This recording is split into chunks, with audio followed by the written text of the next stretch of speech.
प्रेम से बोले शंकर भगवान की।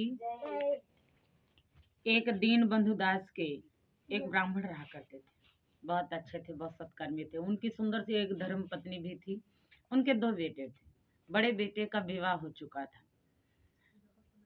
सभी प्राणी, घर के सभी सदस्य अतिथि सेवा का भाव हृदय में रखते और शास्त्र की बातों पे ज्यादा विश्वास करने वाले थे।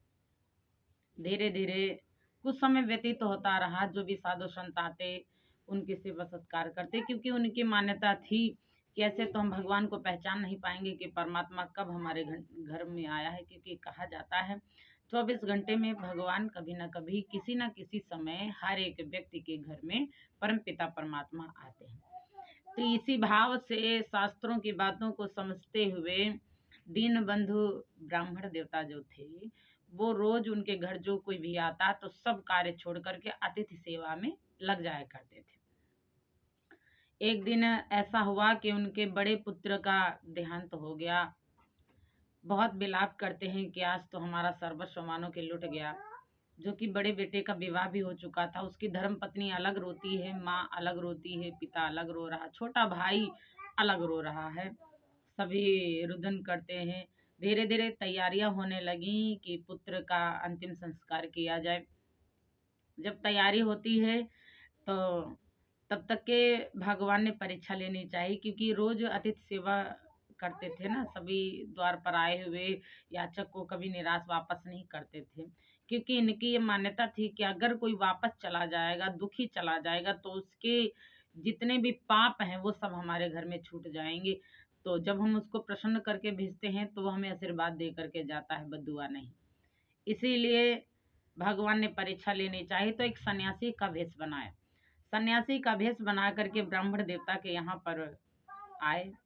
और जब ब्राह्मण देवता के यहाँ पर आए तो उन्होंने याचना की और कहा कि मैं बहुत भूखा हूँ, मुझे भोजन की आवश्यकता है, क्या आप मुझे भोजन करा सकते हैं?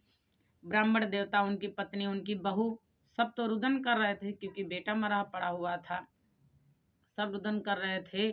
इधर ब्राह्मण देवता के मन में विचार आया कि जो मर चुका है वो वापस नहीं होने वाला है, और अगर ये साधु भूखे ही हमारे द्वार से ऐसे चले गए, निराश चले गए, तो फिर हमारी अतिथि सेवा का ये प्रचार जो पूरे गांव में है वो फिर हमारी बात निष्फल हो जाएगी, अधूरी रह जाएगी।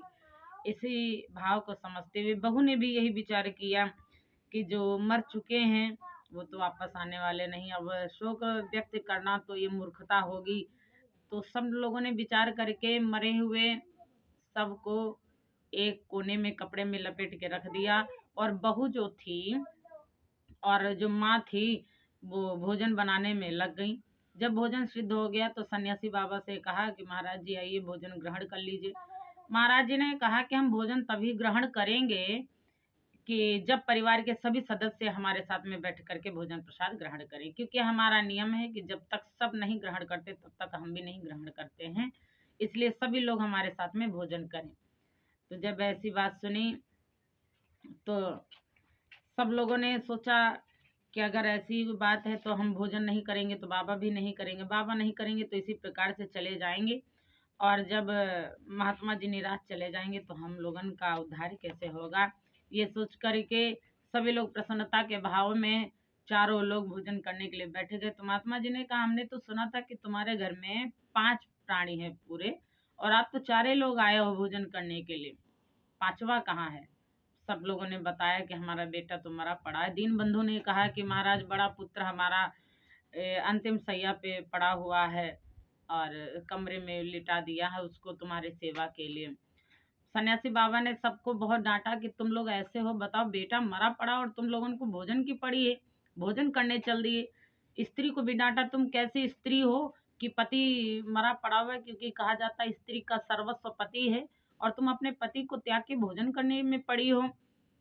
सब लोगों ने हाथ जोड़ करके कहा कि महाराज अगर हम ऐसा ना करते, क्योंकि ये पति परम पिता परमात्मा पति के रूप में स्त्री के पास में आती हैं, और स्त्री उनकी पति समझ करके सेवा करती, लेकिन वो सेवा तो परमात्मा को जाती है। तो जो पति रूप में प्रतिनिधि बन करके आए थे वो तो अब हमारे जा चुके हैं।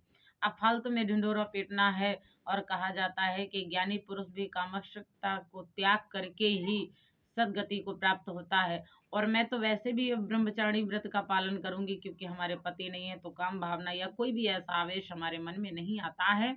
ये कह करके सब लोगों ने अपनी अपनी बात कही, छोटे भाई ने अपनी बात कही, दीन बंधु ने अपनी बात कही।